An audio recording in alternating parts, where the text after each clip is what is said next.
talk on the hemophilia, I was just wondering what to speak about, and therefore I decided that I'm going to keep this talk extremely simple so that you can understand the nitty-gritty of this, because anything in a very advanced stage is always available in literature. Those of you who want to learn and dive deep into it, the opportunity is always available. Like any other term, when we have to begin with anything, we go into the genesis of the term. And the genesis of the hemophilia, when I started looking into the literature, I found that it has got two combination of two, hemo and philia. Hemo refers to blood, philia refers to the attraction, and put together it is the love for bleeding. A very strange combination. When you are saying bleeding, it always refers to something which is threatening. It is threatening on one hand, and it is loving on the other hand.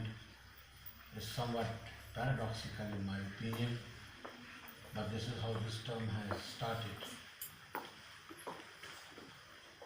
Whenever people talk about hemophilia, a very dreadful picture emerges. Picture of a helpless person who has got a cut here, has got a cut there, and then he has started bleeding and he bleeds till death. But that is not correct. Hemophilia is not as dreadful as it has been made to look like. There is no doubt that it is a disease. It is a disease like any other disease. Unfortunately, if it is not curable, it is definitely manageable. And that is what I am going to talk about today. So therefore, those of you who have got that kind of a dreadful concept in your mind, please remove all those cobwebs. That is a myth, that is not a reality. Hemophilia is definitely a disease, but a disease within your reach, and that can be cured. And fortunately, when I entered this hall and I was talking to Mahmood Sahab informed me that he has along with him brought two of the small little boys who are suffering from hemophilia. So they all look hale and hearty, they all look cheerful, and therefore it is a proof right in front of you that hemophilia is something which can easily be managed, which can easily be cured. If not on a permanent basis, at least it can be cured for as long as you are happy and living.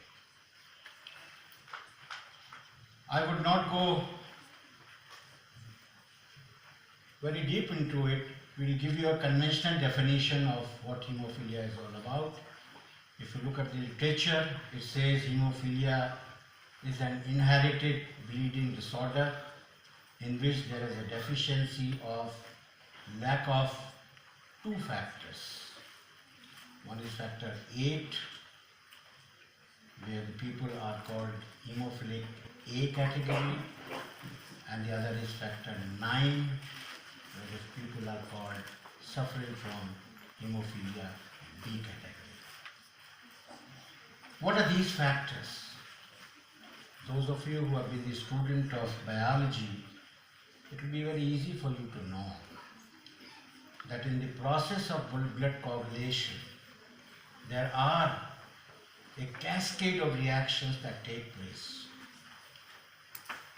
Cascade of factors and cofactors, they are all interconnected, interjoined to each other. It is a series of reactions which ultimately results in the production of a clot that stops your bleeding process.